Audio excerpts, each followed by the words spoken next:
Basic Cooperative Course, Module 1, Lesson 3, Part 1, Cooperative Values. The Rochdale pioneers drew up practical rules to guide them in running the business of the first consumers' cooperative.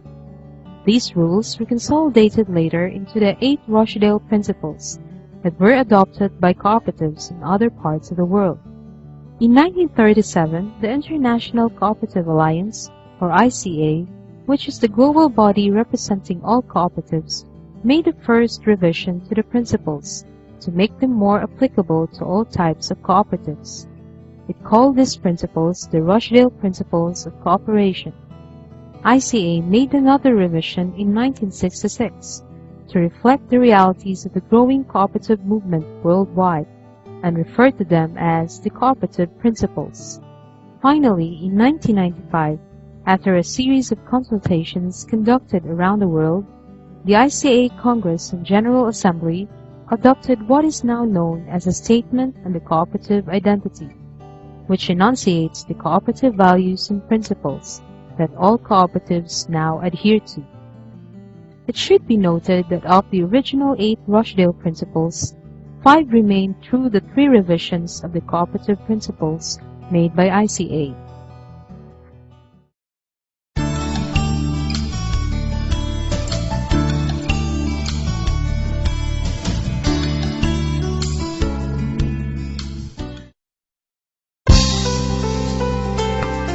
Ano ba ang meron sa co-op? 48 years ang aming co-op. So, 45 years ako o 46 na being a member. Kaya hindi ko na-notice na 18 years na pala ako eh. Ganun siya Kasi inspired ako dun sa mga, especially yung mga leaders na makikita mo over the years. I remember the time yung dekada 70 na we go barrio to barrio, chapel to chapel, or office to office. We're not receiving anything. At that time, I was actually a manager of a bank. And one fellow manager sinasabi sa akin, anong nakukuha mo dyan? Sabi ko, ano ba yung meron sa co-op? Bakit maraming volunteers? As in volunteers, walang tinatanggap. Hindi naman lahat mayayaman eh. Mga simple lang din ang buhay ng iba. Pero gabi-gabi nandito, nag-uusap sila. Pinag-iisipan nila kung paano lalaki yung co-op.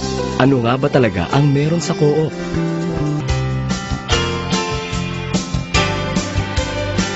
Values.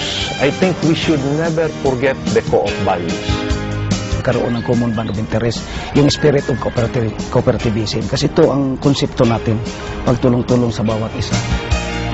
Mahalin nyo yung values ng kooperatiba. Huwag kayong humiwalay doon. Kami, hanggang sa ngayon, na halos ay nagli-50 taon na, ay panay serbisyo pa rin ang nakatanim sa amin, higit sa pera. Tao muna. Serbisyo, pagtutulungan, bayanihan. Natatangi ang kooperatiba dahil sa mga values nito. Ano-ano ba ang values na dapat sinasabuhay sa bawat kooperatiba? Self-help o pagtulong sa sarili? Una, financially talagang hirap kami. Kaya nagtayo po kami ng kooperatiba para sa mga katulad po din namin na may kapansanan. Yung school chair. Nag-produce na po kami ng mga manufacture noon. Yun po yung mga miyembro namin, siya rin yung nagtatrabaho dun sa di na kami talaga umaasa na sa iba talagang kami ang gumagawa para sa amin. Kumikita kami para sa sarili namin. At hindi lang yun, nakakatulong pa kami dun sa mga walang hanap buhay.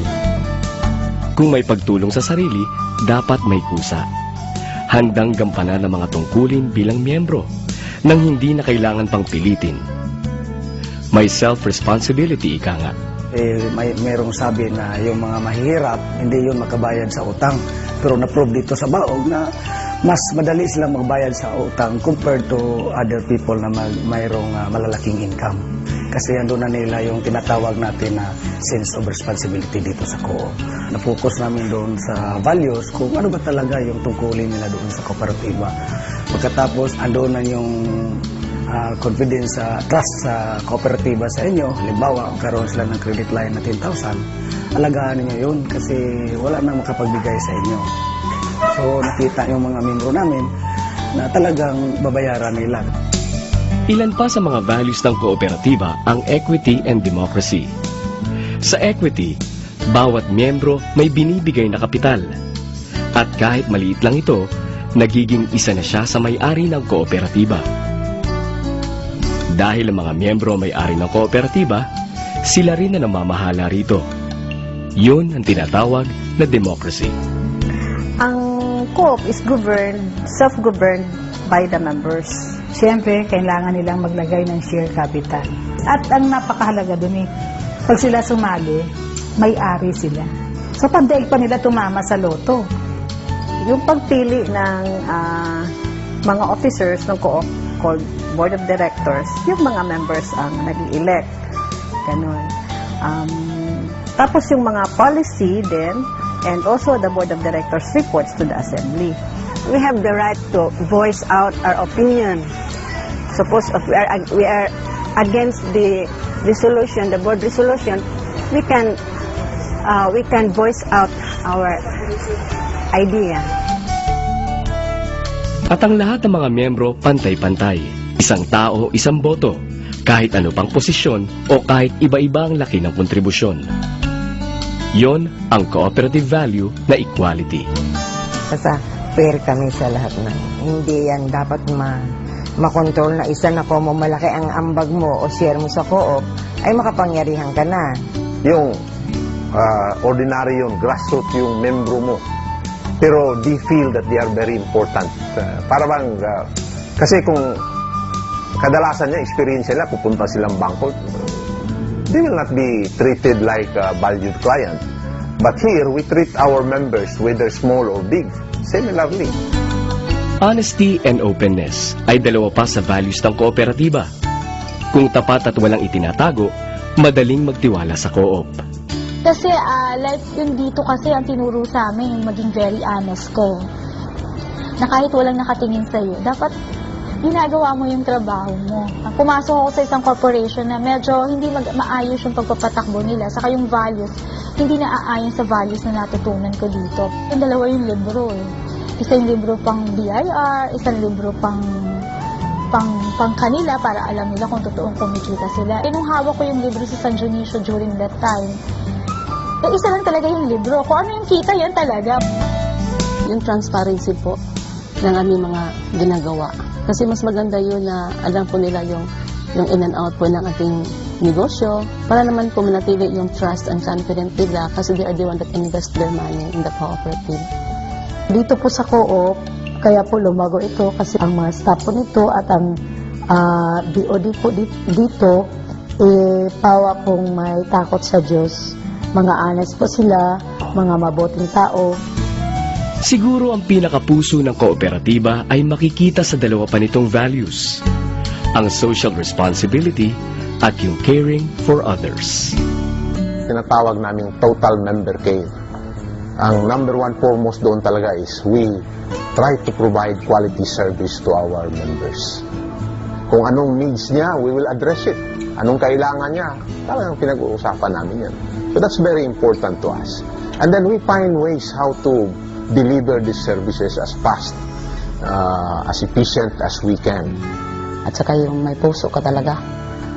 At saka wala kang personal interest. Kung you are contented about you have or live by your means, wala tayong problema. Dahil makapag-isip ka para sa kapakanan ng iba. Hindi lang mga miyembro ang tinutulungan ng kooperatiba. Kailangan, tumutulong din sila sa buong komunidad.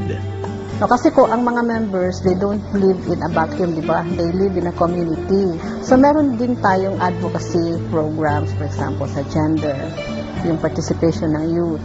Ano yung program for elderly? Ano yung care for the environment?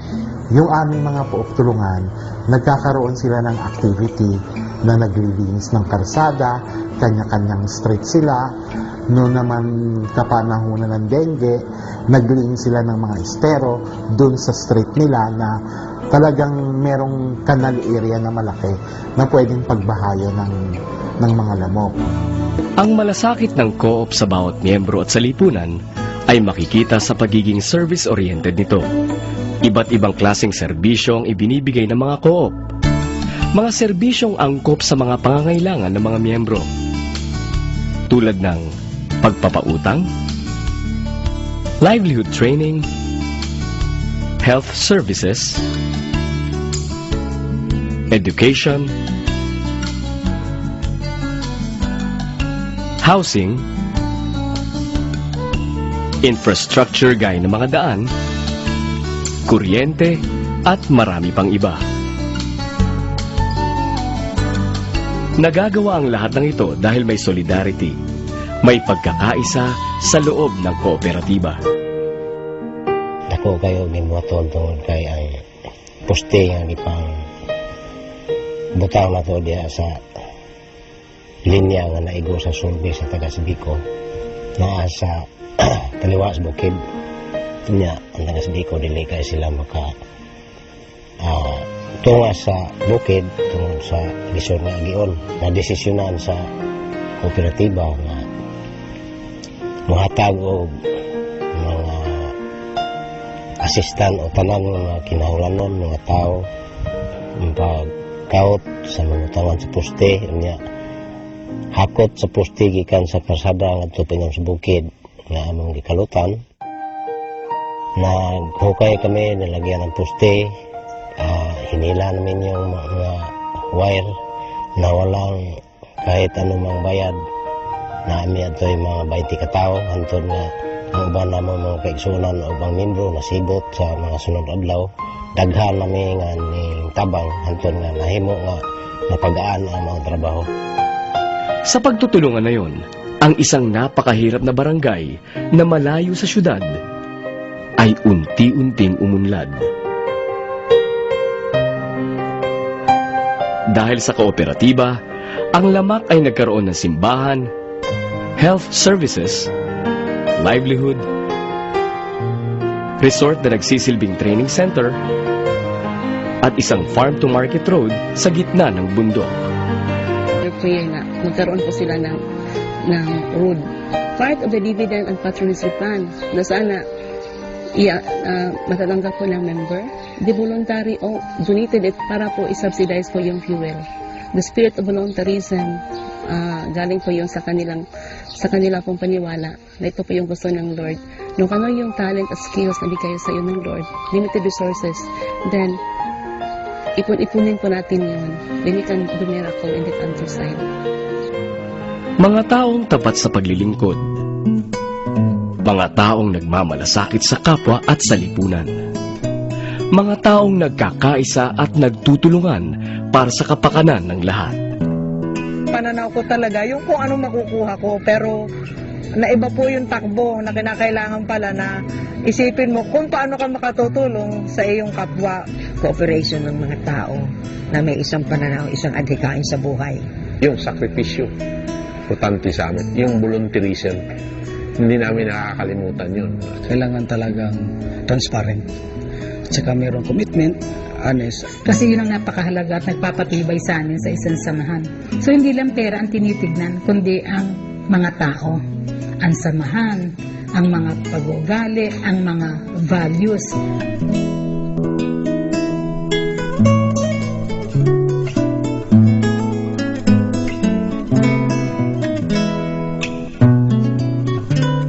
Yan ang meron sa co-op.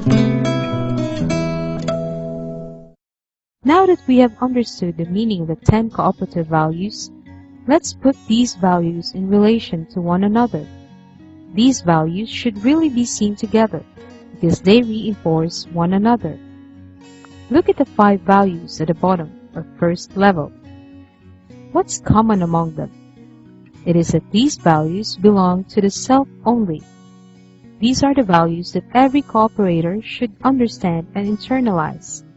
Now look at the second level values. There is also something common among them. It is that these values belong to self in relation to others. Now, think about the significance of these values as illustrated. It means that, first, every cooperator should internalize, which means accept, believe, and apply in life the first level values. Only then will the second level values, or those involving others, have real meaning to him or her. For example, if the value of self-responsibility is not real to the cooperator, the value of social responsibility or caring for others will have no meaning to him or her. In other words, a good cooperator should believe and apply in life the values belonging to self first, before he or she can understand and exemplify the values involving others as well. Every member, officer, manager, and staff of the cooperative can become a good cooperator this way. As we end this lesson, perhaps it's good to ask oneself, are the cooperative values real to me? Do I apply these values in life and in my dealings with the cooperative as a member or as a co-op officer?